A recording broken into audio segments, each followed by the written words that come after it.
Welcome back. My name is Kyle. This is the Given Creations Cheesecake Review channel.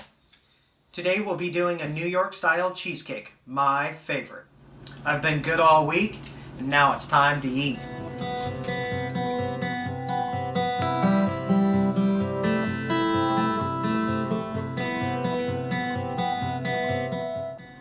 A few disclaimers. I will be reviewing cheesecake recipes on this channel. I will not necessarily be creating anything new. I watched a lot of other YouTubers such as Laura Vitale, Copycat Recipes. I'm going to leave a link to their channels below in the description, and I'll also leave a link of where today's recipe primarily came from with some minor adjustments. Let's get started. I will discuss the ingredients and the measurements as we go. You can also find the complete list of the ingredients below in the description box. Turn the oven on a warm setting. Unwrap your 4 boxes of Philadelphia cream cheese and place them on a plate with wax paper.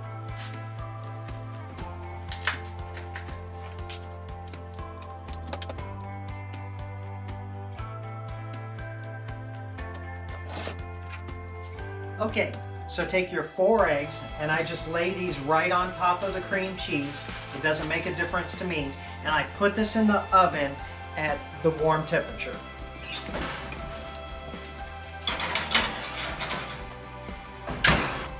Take your 9-inch springform pan and wrap it in foil.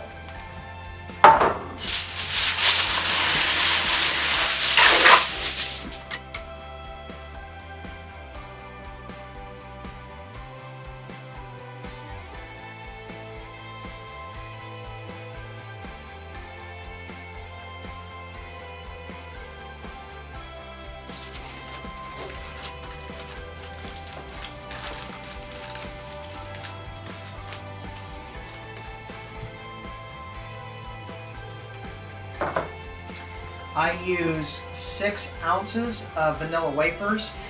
They come in 2 different boxes. Some say 11 ounces, some say 12. Always buy the 12, that way you can get 2 cheesecakes out of it.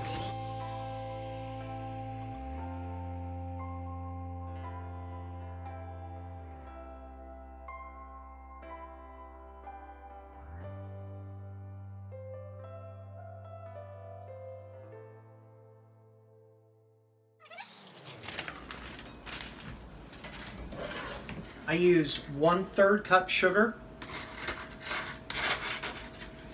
Doesn't have to be exact. So I use 1/3 cup, and I dust it over the cookies. And I do that to measure the nutmeg and the cinnamon. You don't have to, it's just something I do. I also use 1/3 cup and just a twitch more. I don't know why I just started doing that, but I do it. So then, here's how I measure the cinnamon and the nutmeg. I just take my little deal and I dust it just from one side to another, not a heavy dust, just so that I can see that it coats the entire thing. It's an unmeasured amount. I don't know how I came up with it, but it seems to work. And everybody loved the nutmeg as the secret ingredient. So I do that again. I just dust it. The reason why I put the sugar down first was so I could see how much I put. Okay, so add in 3/8 tablespoon of butter. I used to put in a half a stick. I don't anymore. And I like a little bit of crispier crust, so I've been reducing over time. So I just drip this in very slowly.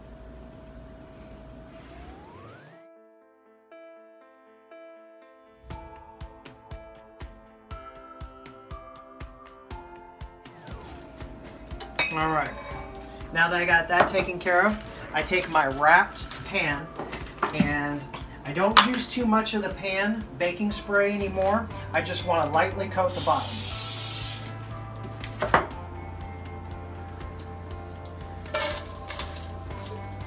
Put my wafers in the bottom. I try to get all that goodness out of there.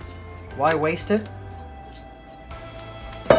and then I spread it around with my spatula as evenly as I can. It's not going to be perfect, and I don't spend a whole lot of time on it, but I just try to make it as flat as I possibly can,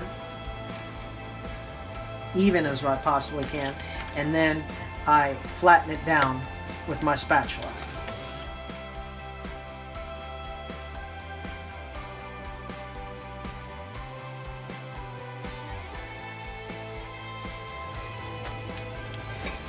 Alright, now while I'm still waiting for my cheese and my eggs to kind of warm up so they're easier to work with, you can just either leave this on the counter or you put it away in the refrigerator. It doesn't matter. Okay, now the cheese and the eggs have been in the oven on a warm temp for about 10 to 15 minutes. And so I'm just going to take a look at it. And what I'm looking for is just so it's easier to work with. And I'm just touching it with my hand. It's soft, it's not hard anymore, but it's not burnt and it's not melted. So this is good enough for me. So I just take it out, lay it down. I always got into the habit of just going to move the eggs over off to the side.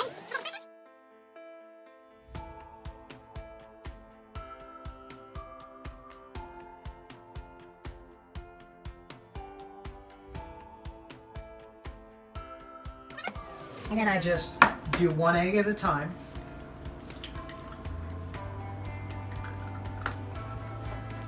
Also, I'm going to show, if you start to do this and your cheese is still too cool and needs a little bit more time in the oven, I constantly just put the entire pan back in the oven if I need to. So I'll just set the spatula down, and I've done it all the time. Just maybe put it back in for a minute, 2 minutes, whatever it needs to be, just so it's a little bit softer and easier to work with. It's not going to hurt it one bit. So I do just one egg at a time.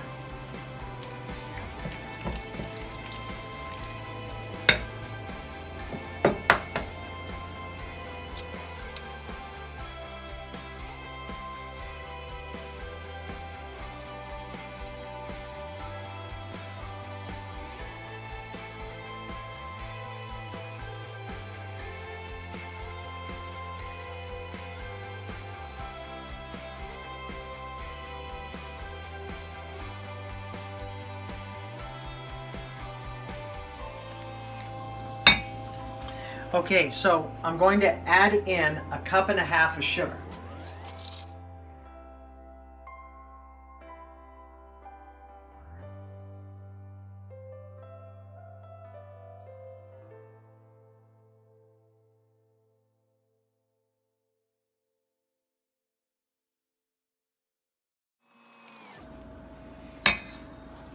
All right, so the last ingredient for the main mixture is just heavy whipping cream.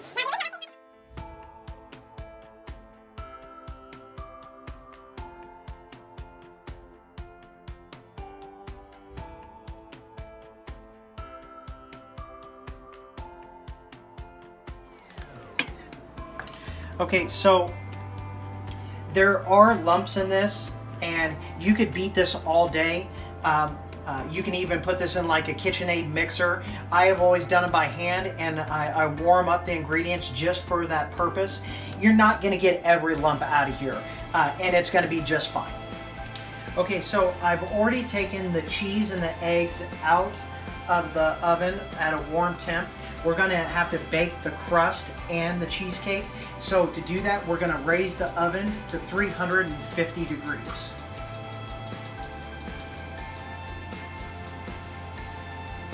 For the sour cream mixture, we're going to use 1 8-ounce sour cream,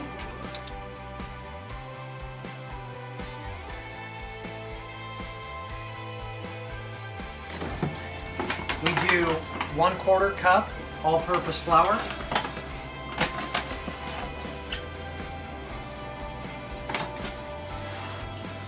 and 2 tablespoons of vanilla.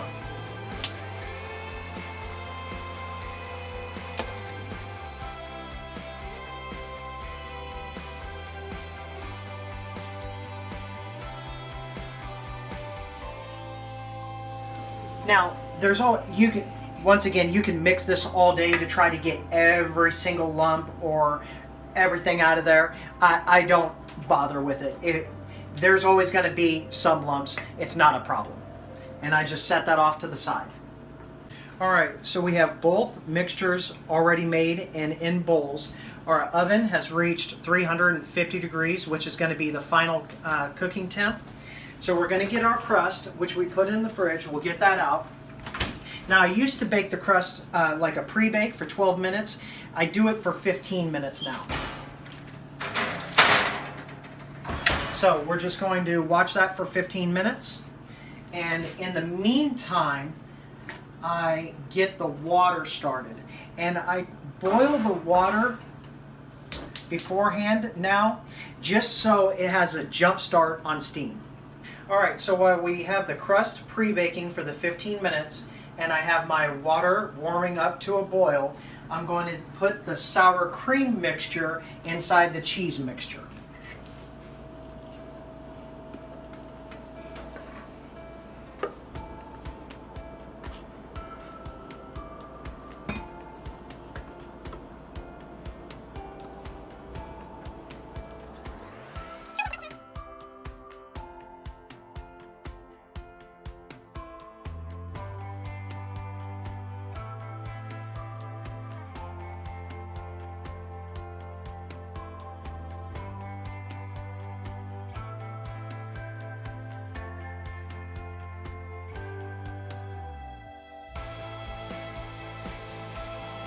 All right, now you could spend here all day, once again, trying to get every single lump out. It's not going to happen, and it's fine.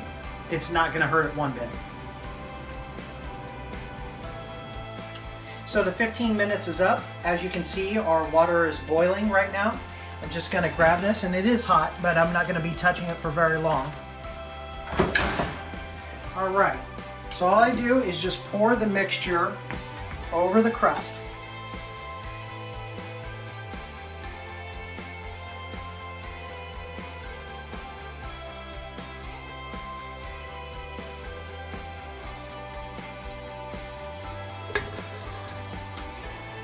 All right, so I got most of it. It's going to be just fine. All right, so here's one of the secrets with cheesecake. Cheesecake tends to dry out, and sometimes it cracks, and that's what people are, the biggest complaint with cheesecake is how long it takes and the effort that it takes. So what we're going to do here to prevent it cracking is, now we take the boiling water and put it in our pan. Now this foil I can handle. It's cooled down enough just in those few seconds. All right.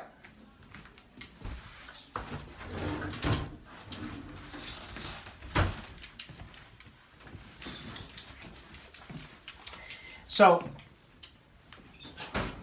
just put this pan very carefully, and you don't want to spill any water. I've done that before, and it hurts, and you're just forced to get burned so you don't drop the cheesecake. And the water, the boiling water, helps keep moisture inside the oven. So that's what's important. That's the most crucial step in this entire process. So we're going to seal that up, and I cook it for 82 minutes. So if you can't tell already, I'm not the skinniest guy in the world. Like so many do, I battle overeating. It's real, it's constant, and most of the time it feels like I'm losing.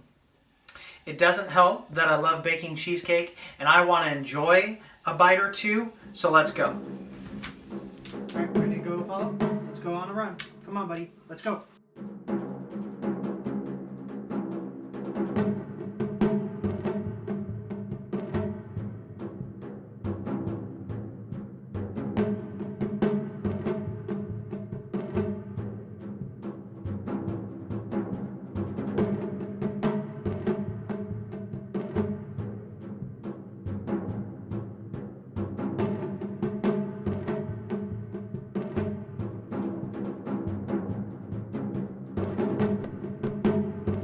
Okay, so it's been about 82 minutes. Our timer's done. In that time, we tried to do our best to earn a bite or two of this cheesecake.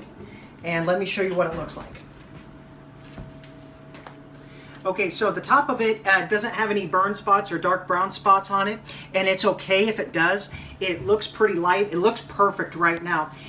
It will actually change color the longer you let it sit in there with the heat off, and the longer you let it rest. So no matter what it looks like now, it will change as the hours progress. So what we're going to do is we're going to shut our oven off, and we are going to just leave the cheesecake in there in the hot oven for 4 hours, 6 hours, 8 hours. Usually I cook cheesecakes at night and then I pull them out of the oven and they're completely at room temperature by the time I put them into the refrigerator. So while I waited for the cheesecake to cool down to room temperature, I got a little bit hungry, so I had a couple slices of pizza. And unfortunately, I've never eaten any pizza without having some ice cream after that. So I have some Blue Bunny cherry chocolate chunk. It is currently my go-to. Oh my God. Anyways, the cheesecake has been sitting in the oven for about 4.5 hours now. And you can come and just take a look at the color. That is almost perfect. So now the trick is it's not done quite yet. Just like good barbecue, you can't rush it. So I'm going to put this into the fridge for a minimum of 12 hours. In ideal conditions, I would leave it alone for a day before I cut into that. So even though it looks good, even though I want to eat it right now with all my heart, I'm going to put it in the fridge.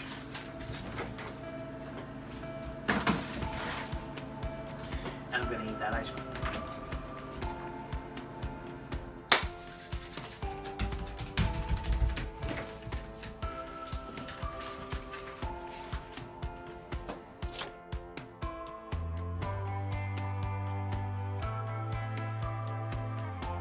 What you want to do is use a hot knife and a towel to cut this. Run it under the water a couple of times, steaming hot water. It's not even hot enough yet. Run it under, wipe, and then cut. And do this every single cut. It's going to help you out, I promise you.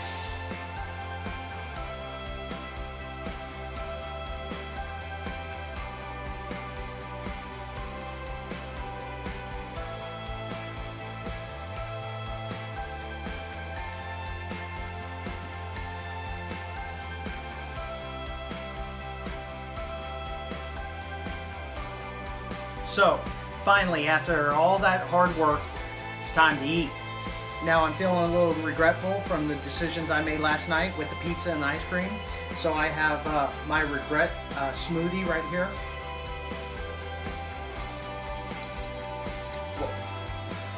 Whoa. Okay, so that's the punishment for the pizza. But here we go. Here's the cheesecake. It looks amazing. It looks perfect. What I'm looking for is that it's soft, but it's firm. It holds its shape, and the crust is crisp. And I'm only going to have about 2 bites of this. The rest of the cheesecake, I'm just going to package up, freeze, and then just give to friends and family.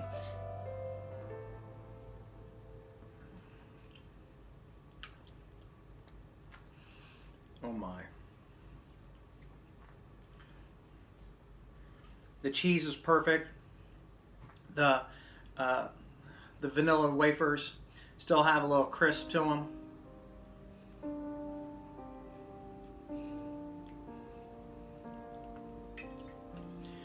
If you like this video, please subscribe. Please hit the like button. Please send in your questions, your comments. Anything you want me to answer or anything you want me to try, just comment down below and I'll do my best to get to you. Thank you very much for watching. Goodbye.